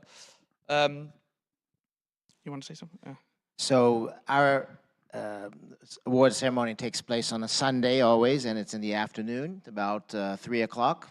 And so I agree that we finished very late the night before. We probably finish announcing all the awards after the concert. It's probably 11:30 or 12 by the time everyone gets out.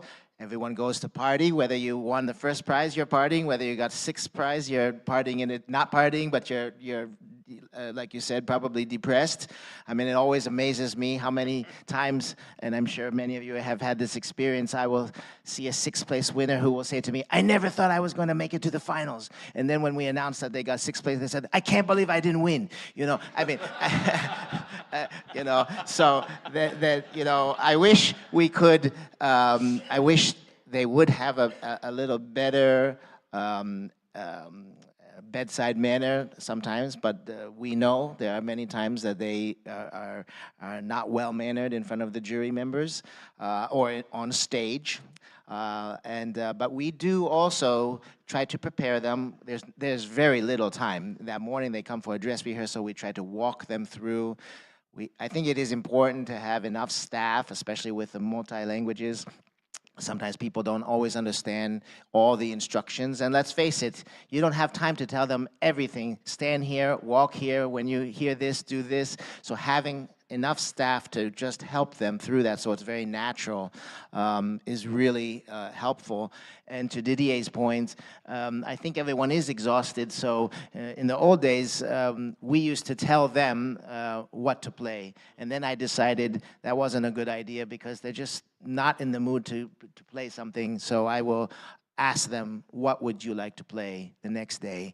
And usually a little better results with the performance.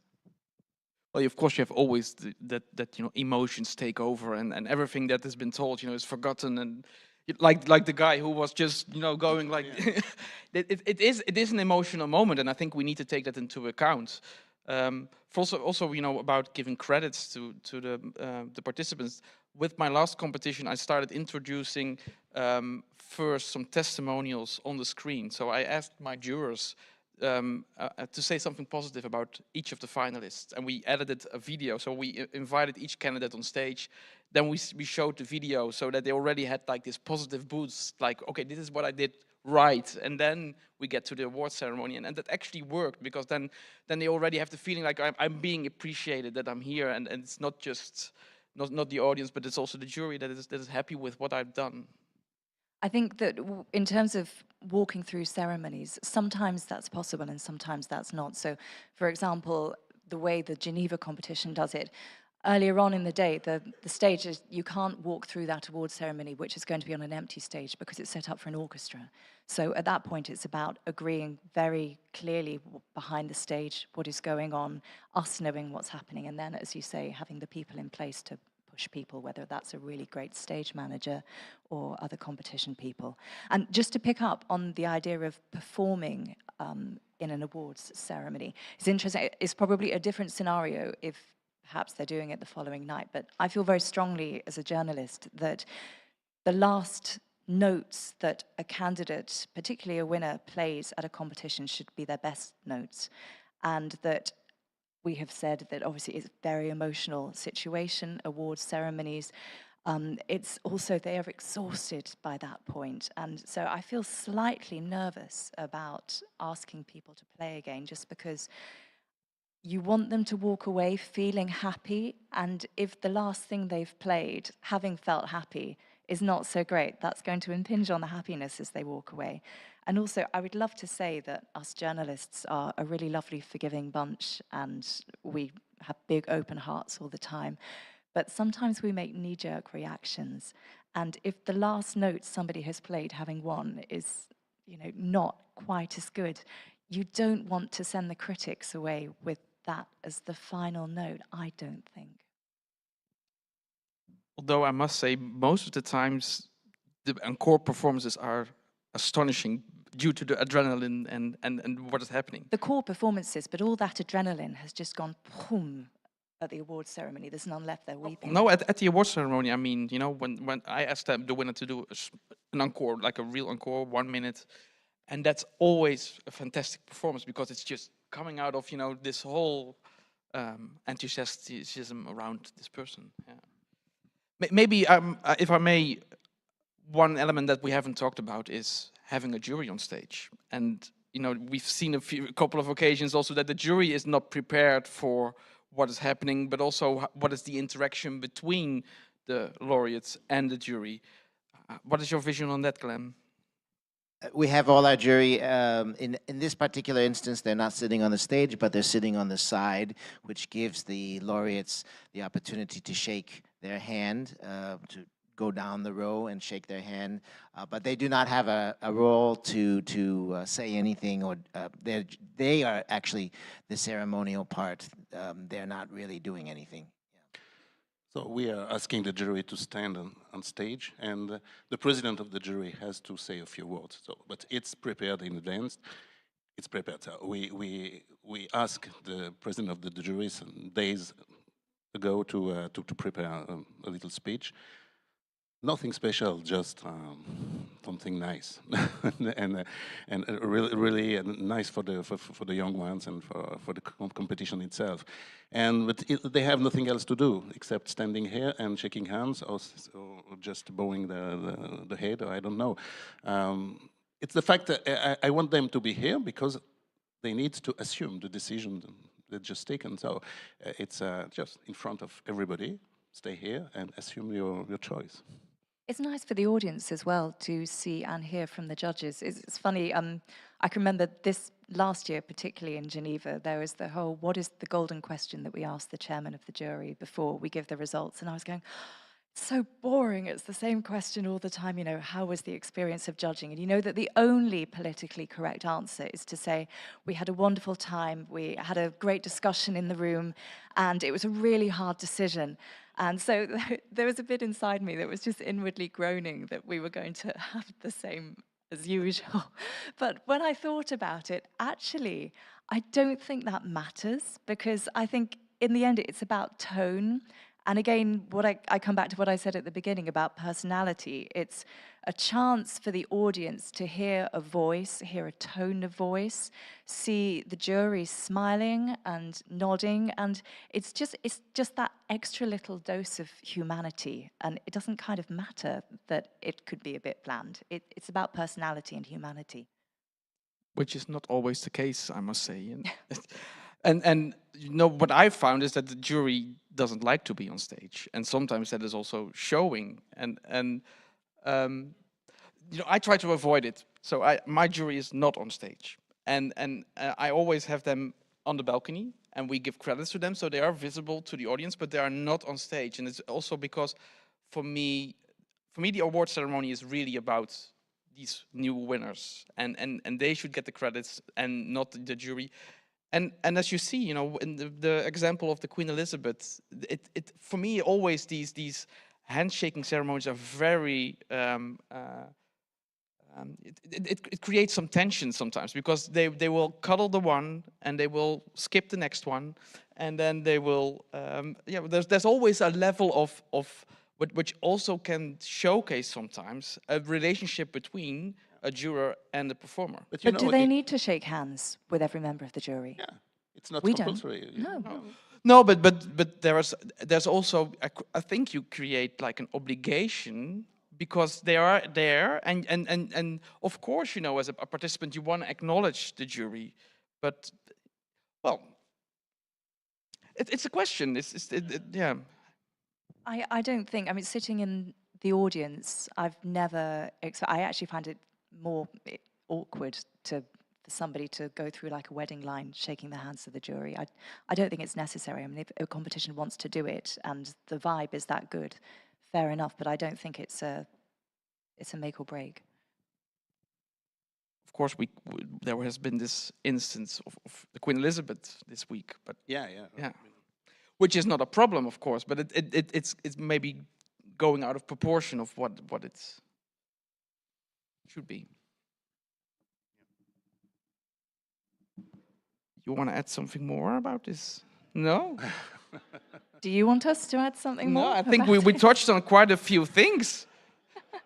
But maybe there are questions or concerns. I just want to add something. It may happen, something may happen, and it happens sometimes. A mistake, wrong names. Oh, yes. Yeah, it happened to me once. So it's not something that you know, even though you were very well prepared with your ceremony, it happened once that the chair of the jury said the wrong names. First prize is, and he said the name of his favorite, but not the choice of the jury. So that was very difficult for me I jumped immediately and said, no, you're wrong. But of course, everybody laughed and it was not easy for the young ones, because yes, we had to correct immediately, but it may happen, and what can you do with that? But also, actually, on a practical nuts and bolts perspective with preparing for award ceremonies, sometimes you also don't know with the special prizes which member of the family, for instance, is going to be giving that prize really up until the 11th and a half hour. And so Didier and I are always sort of, it's right up until the final moment, double checking with each other. And also just the practicalities of presenting anything, just check that you know how to pronounce, whoever's doing the talking, make sure you know how to pronounce everybody's name before you walk on. And there's no shame in walking up to somebody and saying, look, have I got your name right? Let me say it and tell me. And writing it phonetically in a script as well. It's things like that that do actually make a difference. Thank you for saying that, Charlotte. I think that's so important. In fact, in our first meeting with all the participants, I always go through every name with them and I say to them, is this the correct way to pronounce your name? And if not, please tell me so I can write it phonetically. And not only is it for me, because we're going to be announcing it for the next 17 days, but it's for the radio personalities, everybody who needs to pronounce them correctly and to take that very seriously. I think that's very good advice. And most mistakes are forgivable if they're done with a smile. I think that if something awful happens on stage, I mean, clearly it's very embarrassing, but if you can just wave it away with a smile and there's clearly a good vibe on stage, I think that's much better than being po-faced about it and very severe. And we know there are mistakes that have been made, even in this video we were just watching. We won't name which one, but it was a famous story where the wrong candidate was sent out as the gold medalist. And so I think the lesson I learned, because I was actually watching that as in real time and seeing it happen, and is that there's one staff member, no one else knows the results, but I always have one staff member in the back of the stage who knows to make sure to send the right person out at the right time. It's so important that that doesn't happen, because it is so awkward and very difficult. Are there any questions or comments from the floor? Two.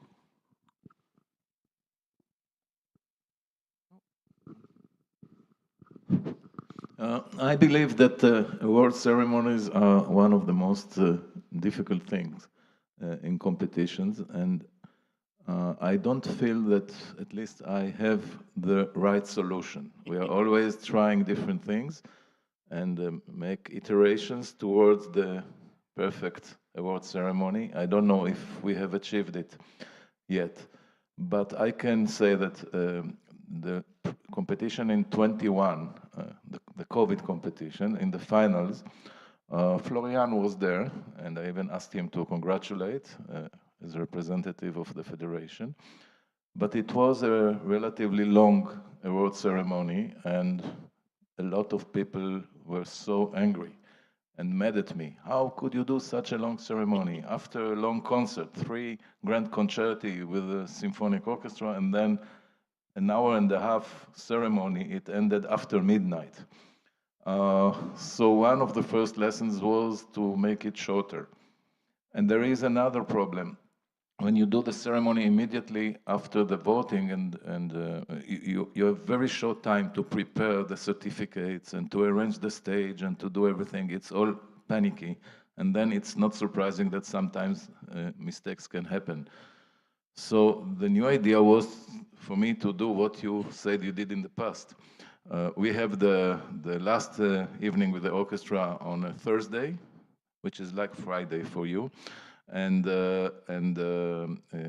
I decided to, in the last competition, to do the next morning, in the noon, at noon, to have the award ceremony. But as you mentioned, the idea of the award ceremony is not only honor the laureates, but also give some credit and opportunity to the donors of the prizes. So what we did at 11 o'clock in the morning, we had a reception only for the laureates and for the donors. And they got their photo up there. Each one of the donors could hold the certificate and take pictures with the winners. And all of that happened before the formal ceremony on stage. So actually, we did announce on the night before, we did announce the first 3 prize winners. But we didn't announce all the rest of the prizes. So they knew, the first 3 prizes knew, and the others discovered it at the reception. They all had their photos taken, and congratulations and so on. And then at 12 o'clock, we went on stage. We did a very short ceremony, no donors on stage, almost no speeches. We had the donors sit in the first row so that we can photograph them in the live streaming, so they were seen when their prize was announced. But it was about half an hour ceremony. And then a full concert with the orchestra. Each of the 3 winners played its whole concerto. So for the audience, it was a good reason to come to this ceremony, because otherwise, why would they come to a ceremony that's only an announcement, no concerts? So I don't know if that's the perfect thing, but at least from my point of view, it's the best one that we had until now. But I'm always listening to your ideas and trying to improve. Thank you, Ariel. There were some more questions in the back there. Andrew Fraser from the Chopin Society of Hong Kong. Very briefly, the way in which we approach not just the award ceremonies, but in a sense the preparation for the candidates for the award ceremony, in other words, le moment critique, okay, was done when all the candidates are together, wherever we have them, if they're online or if they're not online in Hong Kong, is for me to give them my standardized cold investment banker approach to what it means to win the first award in any competition. Now, that's not necessarily the best thing to do when you come to music, but I find it has, because it is quantifiable, it can resonate. Okay, point number 1 is to do a very simple but not necessarily correct trick and say, all right, let's take some famous pianists. Who says they are famous? The answer is because they're frequently at the gramophone, they have a huge discography, they earn a lot of money, they appear in all the major venues, and say, all right, let's take a few of them and see if they have won a first prize competition. And I'll go back to Sviatoslav Richter, whom I personally was incredibly lucky to see him on stage. Of course, Rubinstein. And then, of course, we can take, and this was always dangerous, and I never used it whilst he was with us, Vladimir Ashkenazy, who was the chairman of our competition. First, of course, he was a joint winner of the Tchaikovsky. Okay, doesn't mean anything, but he was not the only winner of the Tchaikovsky competition. And then, of course, if I remember well, he was the second prize winner of the Chopin competition. So, does that mean anything? The answer is absolutely nothing. He still make it very, very nicely across. Then, of course, we have the more recent cases, and I will stand corrected if I miss this out. And this is, of course, Lang Lang, Yuja Wang, Kissin, okay, which I believe none of them won any competition at all and didn't stop them from becoming really major stars. So what does it mean? That's the negative approach. In other words, you don't need to win a competition to make it. If you do it, it helps. And that allows me the second part. Now, the second part is a little bit cheap, and I'll go through this very, very quickly. I go back to the Chopin competition in Warsaw, going back, if I remember well, the first one was held in 1923. Correct me again if I'm wrong.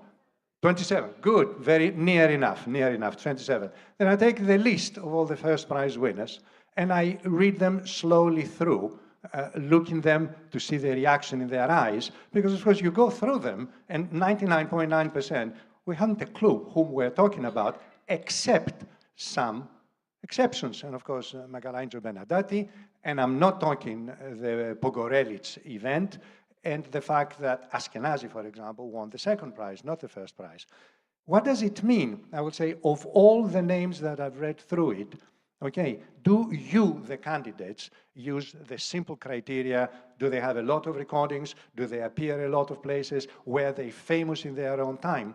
And the answer is not necessarily. And of course, the challenge is to do it the same thing with the Tchaikovsky competition, the Queen Elizabeth competition, which is a negative approach to saying it is important, but if you go through all the names, you're going to find a lot of them were one-hit pop star winners. In other words, they went on to do a nice career, but no way this was a crucial and important part. I rather like this approach because at least it resonates with me as an investment banker because it's quantifiable. I'm not saying, it doesn't matter if you don't win, if you're very good, you will go on to do great things. No, let me give you some specific examples out of competitions. Thank you. Hi. Yeah, I just had a little tip. We asked in registration everybody to say their name 3 times to the iPhone when they were registering on arrival, and that was a great way to get the pronunciation right. And we didn't. I don't think we mispronounced anybody's names. With speeches, we're live on radio, and there's a real discipline required. I'd say scripting really helps. I know it's not always great to use a script, but for us, it really helps to keep on brand, keep on message. But one of the things that I really noted when I was at Clyburn was that, you know, they thank people all the way through the competition in different ways, and that can be a great way to prevent the need to thank everybody and their dog at the finals when everybody's actually needing to get to the bar and celebrate. If you want a really speedy example of an awards ceremony, BBC Cardiff Singer of the World, because it's televised, it's ultra fast and it's very, very to the point, and it's actually quite a good discipline to work backwards from, I think. But I just wondered if anybody had any advice for the prep afterwards. In 2021, we had a really extremely stressful competition. It was straight after COVID, and everybody was quite flustered going back to, you know, in real life and all the rest of it and in person. And we hadn't really prepared fully for the chaos that happened after the awards ceremony. We missed our photo moment. Everybody jumps up on stage. The donors want to meet the winners. Jacques is asking me where the bar is. You know, it's chaos. And you know, it's just like, you know, and I just love the warmth of the Chopin announcement. I thought that was so friendly and warm and kind. But you must all have plans in place. I would love to hear from anybody who's got advice on how to plan what happens straight after the awards ceremony so that we don't miss all that lovely stuff, you know. I will say you're so right. Everybody is exhausted by the end of the competition and scrambling, writing your speeches and trying to just get to the finish line, and it's not well, you know, I've been to many competitions where you can tell the closing ceremony was not well planned out. Nobody knows where to stand on stage and where to go and what to do, and I will say in our case, I have a different committee that works on every part of the competition. So I have an opening ceremonies committee, I have a closing ceremonies committee, I have a jury committee, I have a different, their job is only that one day. So everything is pre-planned out, and even so, I mean, it is still stressful to the end, but we try to plan everything out, but because we break it out into different committees, then the job is much smaller. They're only in charge of that one day. The Geneva is scripted as well, actually, because it's just so much more sensible. And it's important, you know, that you know, use the power of the presenter you have on stage. You know, it's their job to look at everything that should happen in the procedure. So for me, also, I instruct the presenter to make sure this photo op is happening, just because he has the microphone, he has the power, or she, and can, you know, determine what's happening on stage. So till the last minute, the presenter is in control, I think. And actually, that's a really good point. And one thing that we have noticed in Geneva is that not even just at the awards ceremony, but also during the heats, people really want to get to that bar after each concerto finalist. And what I discovered when I was presenting very quickly was that when I was back-annoing the last finalist and it was going into a competition, it was useless putting the "please wait in your seats" for the jury to leave first before you go to the bar at the end of the chunk of script that I was doing.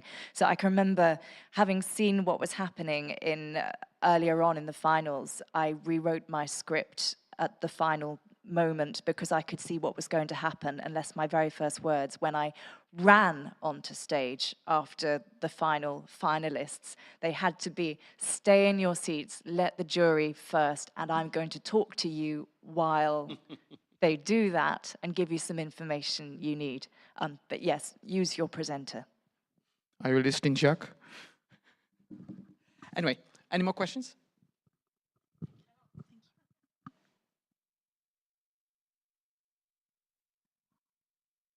Here. First, I would like to congratulate Didier for not only for heading one of the most important competitions, but also for the opportunity for the jury not to give the first prize. This is something I think which is fundamentally important, and less competitions have the courage of doing this. If you look at it carefully, in not giving the first prize, or I put it differently, in giving the first prize always, you say he or she was the best in the finals or in the competition. You don't say that he or she was good.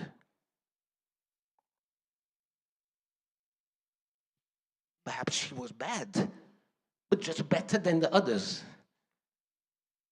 In keeping it open, you have a level which you say, this is it. It's over this level, he is fantastic, he gets the first prize. In not giving it, he was good, but not enough good for us. Now, I would like to know what your opinion, perhaps even for some colleagues, what they think. Why do we have this obligation of always giving a first prize? If I may, this is a very interesting topic, and I think if we start this now, we will be here till tonight. Let's save it for another time, because we only have 5 more minutes, and I know there are more questions, maybe more related to the topic we're talking about right now. I'm sorry, but we need to be on focus, and we will talk about it later, hopefully. Artur Szklener, Chopin Institute, Chopin Competition in Warsaw. I just would like to share with you 2 experiences from 2 different competitions, 2015 and 2021. The ceremony, the awards awarding ceremony, because actually 15 it was a disaster. We've planned everything. Everything was scripted, and we wanted everybody to be happy. Our plan was 40 minutes of speeches. But you know, the Chopin competition in Poland is something very extraordinary, because our first prize, for instance, is given by the president. The second is given by the chairman of the parliament, and so forth. So we've got politics involved, we've got different combinations of aspects.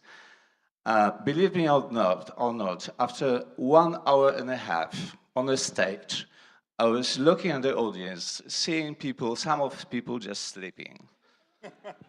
And I knew that we were just ahead of the first break. And after this break, I had to go and present our sponsors. So after this second break, during the second break, some of our colleagues came to me asking if there will be some more speeches during the second break, after the second break or not. So we said with our team, no, we've got to do something with that. And 2021 was the opposite situation. We said to all of our sponsors, to all of the politicians, that we have just 2 speeches, the president and the Minister of Culture, because both are founders of this event. We had different occasions for the chairman of the jury, for me, for other people, to talk about it, to comment it, to make speeches, but not on a stage. And just giving awards took us less than 30 minutes. Everybody was happy, and then there was music. So just we've tried to learn, and also what we decided about the language, about the translations. The former, everything was translated on stage. The latter, everything was translated consecutively to the headphones and to TV. So we didn't lose that time, and everybody was happy. Thank you.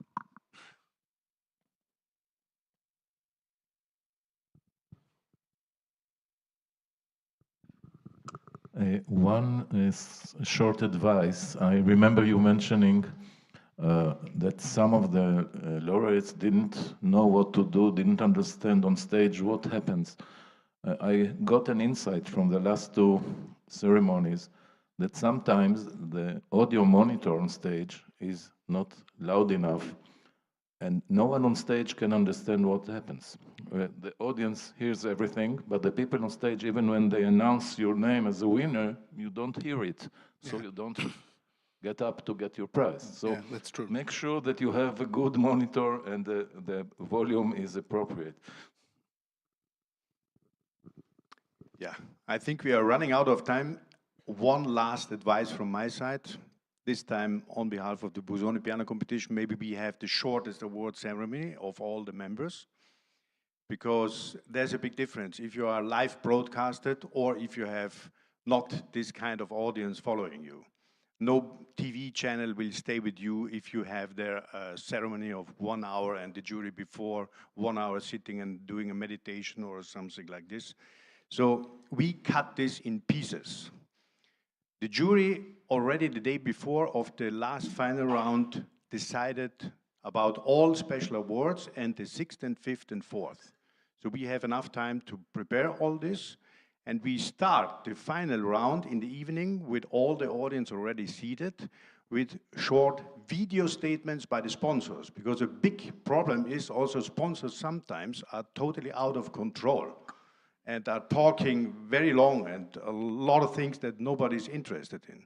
So we are pre-recording them. They don't know who won 6th, 4th, 4th, but we have a moderator, or sometimes I am doing this by myself. So the sponsor is there, big screen, everybody's looking, it's 30 seconds, and then we give the name. So this, we opening the final round with that. And then we have the 3 people playing. The jury has only 30 minutes to arrive, to reach their own decision, and then we are back on stage and we have only these 3 prizes to award and 2 special awards. So the total takes us 40 minutes. So cutting in pieces, maybe it can be an advantage. I think we have now, it's time for the family photo. Yes. So I want to thank, first of all, my panel for their comments. I want to thank those who came especially for this marketing part of the General Assembly. I hope it was useful. I hope we can maybe continue this format with other topics as well in the future. So thank you for your attention and hopefully see you again. Thank you, Rob. Thank you.